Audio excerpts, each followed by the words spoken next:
Hello friends, आज हम पढ़ते हैं हिंदू मैरिज एक्ट का एक नया टॉपिक है शून्य और शून्य करणीय। हमने पढ़ लिया पूरा का पूरा हिंदू मैरिज एक्ट का ओवरव्यू के बाद में हमने ये भी देख लिया कि हिंदू कौन कौन है, हिंदू विधि को जानने के स्रोत कौन कौन से हैं। इसके बाद हमने ये देख लिया कि मैरिज की एसेंशियल कंडीशन कौन कौन सी है, आवश्यक शर्तें कौन कौन सी है। नेक्स्ट पॉइंट हमने ये भी कवर कर लिया है कि कॉन्जुगल राइट्स जो दाम्पत्य अधिकारों की पुनर्स्थापना section 9 it's very important and section 5 जो कंडीशंस हैं मैरिज की वो भी बहुत इंपॉर्टेंट है।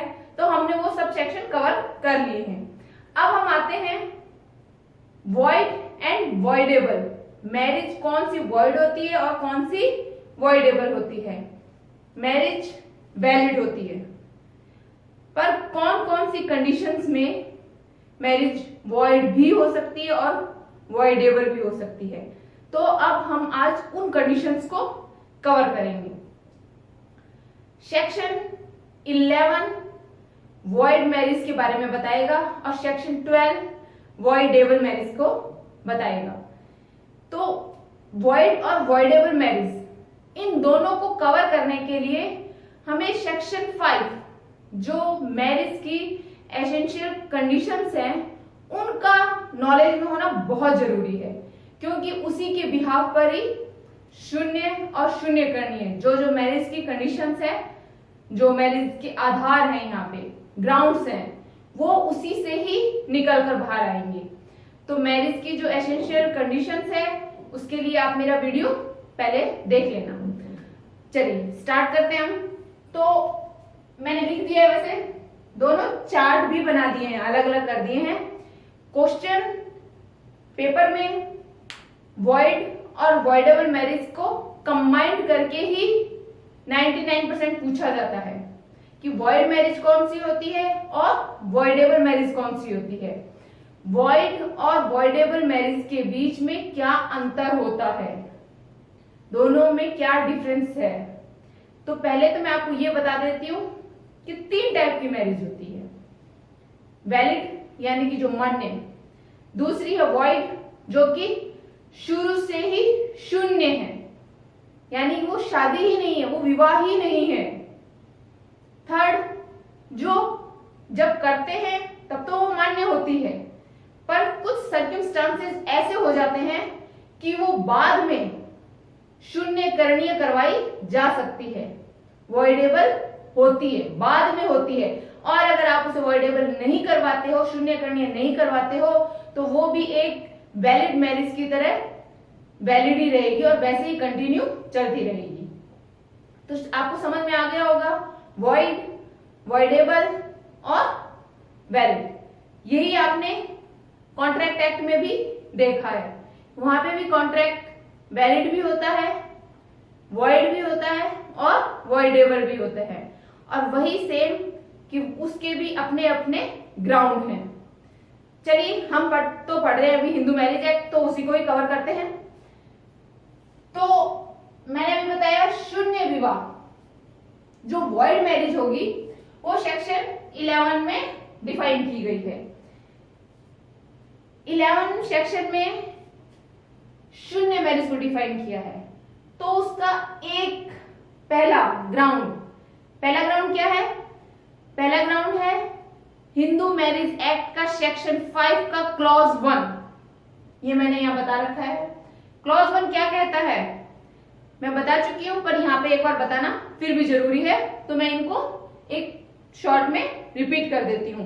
बाकी आप हिंदू मैरिज की जो वैलिड एसेंशियल कंडीशंस है जब आप उनको देखोगे तो ये सब के सब पॉइंट, क्योंकि सेक्शन 5 ही सारा कवर हो रहा है यहाँ पर वापस, तो वो अच्छे से समझ में आ जाएगी जब आप मेरा उस चीज के लिए लास्ट वीडियो देख लेना। चलिए तो फर्स्ट में अपने देखते हैं उसको कि अगर किसी पति या पत्नी का पहले से कोई लाइफ पार्टनर, यानी कि पति है तो उसकी कोई पहले पत्नी जीवित हो, और अगर पत्नी है तो उसका पहले से कोई विवाहित मतलब आपस में जिनकी अभी तक शादी बनी हुई है पति जीवित हो, तो इस कंडीशन में दूसरा विवाह अगर कर लिया जाता है तो वो वॉइड होगा। और मैंने बताया था अगर वॉइड मैरिज होगी यानी कि अगर सेकंड मैरिज होगी पहली मैरिज के होते हुए, तो दूसरी मैरिज से जो वाइफ आएगी एक्चुअल में वो मेंटेनेंस नहीं ले सकती। क्यों नहीं ले सकती? क्योंकि दूसरी तो शादी ही नहीं है, वो वैलिड ही नहीं है। जब वैलिड नहीं है तो पत्नी नहीं है, और पत्नी नहीं है तो मेंटेनेंस नहीं है। चलिए, तो यहां क्या है, सेकंड मैरिज अगर आप करते हो तो वो क्या है, void, void and voidable। Second, section 5 का क्लॉज 4, क्लॉज 4 क्या बताता है? क्लॉज 4 बताता है कि अगर प्रतिषिद्ध नातेदारी में अगर कोई विवाह कर लिया जाता है तो वो भी शून्य ही होगा। पर वो कब नहीं होगा? जब आपका कोई कस्टम अलाउ कर देता है। अगर कोई रूढ़ी या कोई कस्टम वहां का अलाउ करता है कि ऐसा कर सकते हैं तो वो मान्य है, वैलिड है। अगर कस्टम नहीं अलाउ करेगा तो वैसी मैरिज जो प्रतिष्ठित नातेदारी में की जाती है वो वॉइड होगी। प्रतिष्ठित नातेदारी जैसे भाई बहन हो गया, चाचा भतीजी, ये प्रतिष्ठित नातेदारी के कुछ एग्जाम्पल है जिसकी लिस्ट मैंने आपको पिछली बार बताई थी। ओके, आप उसको देख लेना। सेक्शन 5 का क्लॉज 5, तो ये था प्रतिष्ठित नातेदारी का। सेक्शन 5 का क्लॉज 5 ये क्या बताता है? ये बताता है कि अगर सैपिंड में अगर कोई विवाह कर लिया जाता है तो वो विवाह भी वॉइड होगा। कब नहीं होगा? यदि उसका भी कोई कस्टम अलाउ करता है तो कोई बात नहीं है, वैलिड है। और अगर कस्टम नहीं अलाउ करता है तो वो मैरिज भी जो जैसे प्रतिष्ठित नातेदारी में है शून्य कर रही है, वैसा ही सैपिंड नातेदारी में अगर कोई मैरिज की जाती है तो वो भी शुरू से ही शून्य यानी कि वॉइड ही होती है। सैपिंड मैंने जैसा बताया था पहले भी कि पिता की तरफ से 5 पीढ़ी और माता की तरफ से 3 पीढ़ी, यहां तक सब पिंड आएंगे, यानी कि जिनको पिंड दान करने तक का राइट होता है वो सब पिंड की श्रेणी में आ जाएंगे। तो यहां पर भी क्या है, मैरिज शून्य है, सपिंड नातेदारी। तो ये कवर हो गया हमारा शून्य विवाह। तो सेक्शन 5 का clause 1, clause 4 and clause 5, section 5 के 5 ही क्लॉज हैं, उसमें से 3 क्लॉज वॉइड मैरिज में कवर हो जाते हैं। अगर इसके अंदर कोई विवाह किया जाता है तो विवाह शुरू से ही शून्य ही होता है। ओके, अब आते हैं हम वॉइडेबल पर। वॉइडेबल पे आते हैं तो यहां आता है सेक्शन 5 का क्लॉज 2। क्लॉज 2 में मैंने क्या बताया था आपको? उस समय बताया था अगर कोई मानसिक रोगी है, उन्मुक्त है या संतान उत्पत्ति करने के अयोग्य है तो वो विवाह जब किया जाएगा तब तो मान्य होगा, पर बाद में इन चीजों का पता लगने के बाद में उस शादी को निरस्त भी करवाया जा सकता है। वहां पे वो मैरिज क्या हो जाएगी, वॉइडेबल करवाई जा सकती है। मैरिज हमेशा शून्य करनी है, शुरू से कभी नहीं होती, वो करते हैं तब मान्य ही होती है, उसे बाद में किसी भी दोनों में से किसी भी एक पक्षकार के द्वारा वॉइडेबल करवाया जाता है। सेक्शन 5 के क्लॉज 2 में क्या क्या था आपके? नपुंसकता थी, चित्रता था, मानसिक रूप से अस्वस्थ, एक मिर्गी था जिसको अमेंडमेंट के द्वारा 99 के अमेंडमेंट के द्वारा हटा दिया गया था। ये हो गया सेक्शन 5 का क्लॉज 2। इन दोनों इनके केस भी है जो मैं नीचे लिख रखे हैं, उसको हम बाद में डिस्कस करते हैं, पहले इसको कवर करते हैं। तो अब देखिए, मैंने यहाँ सेक्शन 5 का 1 करवा दिया, 2 आ गया, 3 नहीं आया, 4 आ गया, 5 आ गया। तो सेक्शन 5 का 3 क्या था? 3 था अगर लड़के की उम्र 21 साल और लड़की की 18 साल से पहले शादी नहीं करवानी है, यानी कि ये उनकी मैरिज की एक एज कानून के द्वारा डिसाइड की हुई है। परंतु अगर पहले करवा देते हैं तो वो मैरिज वॉइड नहीं है, ना वॉइड है ना ही वॉइडेबल है। वो मैरिज तो वैलिड ही है, बस उसका पनिशमेंट है, वो भी किसको? जिन्होंने वो करवाई है, ना कि लड़का और लड़की को। तो वो यहाँ दोनों जगह कवर नहीं होगी। चलिए, तो शून्यकरणीय विवाह में सेक्शन 5 का क्लॉज 2 आ गया। अब आगे बढ़ते हैं।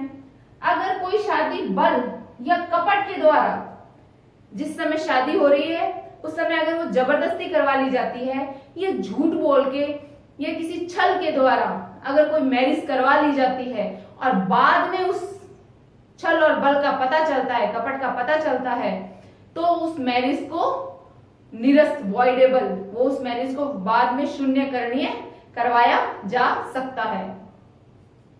नेक्स्ट, गर्भवती।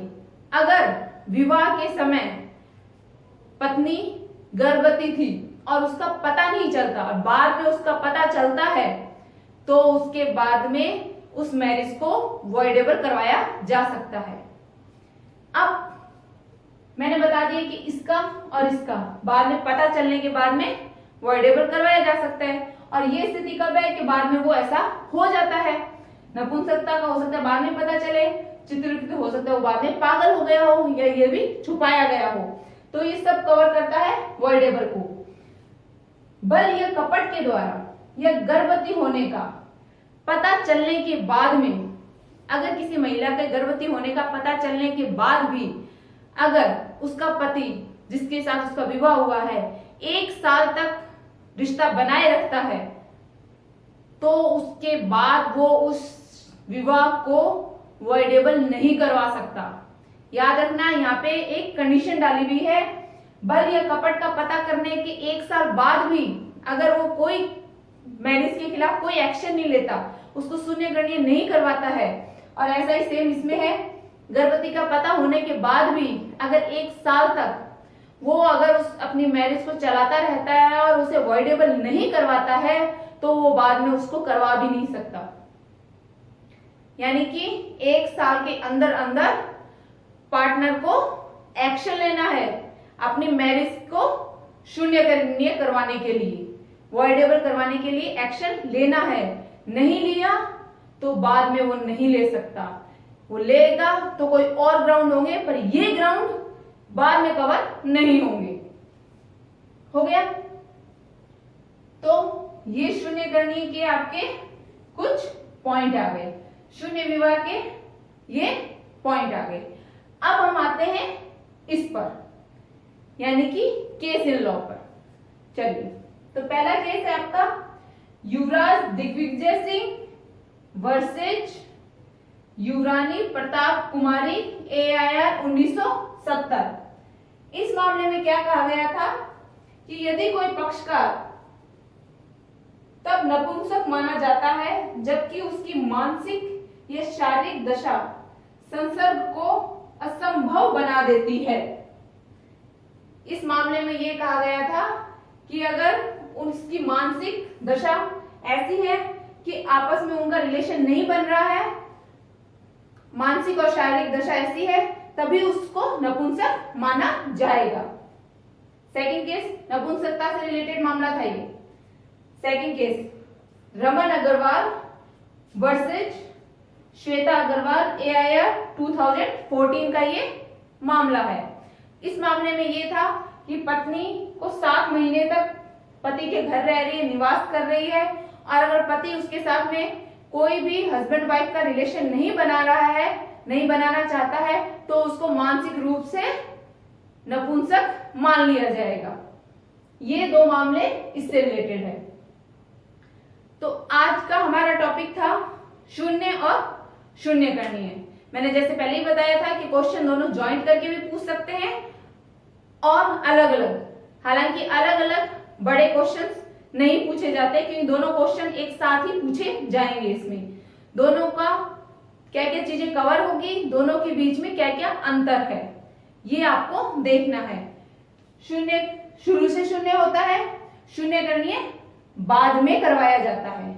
शुरू में तो वो शादी मान्य होती है, पर वो बाद में शून्य गणनीय करवाई जाती है। एक सेक्शन 11 में आ रहा है, शून्य गणनीय सेक्शन 12 में 12 में आ रहा है। इसके ग्राउंड ये है और इसके ग्राउंड सेक्शन 5 का क्लॉज 1, क्लॉज 4, क्लॉज 5 और शून्य गणनीय में क्लॉज सेक्शन 5 का क्लॉज 2 आ जाएगा। क्लॉज 2 में हमारी चित्त विकृतता थी, नपुंसकता थी, मानसिक अस्वस्थता थी, ये सब चीज थी। उसके बाद में बल या कपट के द्वारा अगर कोई मैरिज होती है तो वो भी बाद में शून्य गणनीय करवाई जा सकती है। अगर किसी स्त्री के गर्भवती होने का पता चल जाता है तो उसको भी किसी अन्य पुरुष से तो उसको भी शून्य गणनीय करवाया जा सकता है। बस इन दोनों टॉपिक में एक कंडीशन है कि पता चलने के 1 साल के अंदर अंदर उसको एक्शन लेना है। अगर 1 साल तक वो एक्शन नहीं लेता है और उस मैरिज को चलाए रखता है तो वो बाद में इस ग्राउंड के इन ग्राउंड को लेते हुए अपनी मैरिज को वॉइडेबल नहीं करवा सकता है। तो आज की क्लास के लिए यही ऑफ करते हैं उसको। मिलते हैं नेक्स्ट क्लास में। आपको अगर मेरी क्लासेस अच्छी लगे तो प्लीज लाइक कीजिए, शेयर कीजिए और सब्सक्राइब कीजिए। Thank you.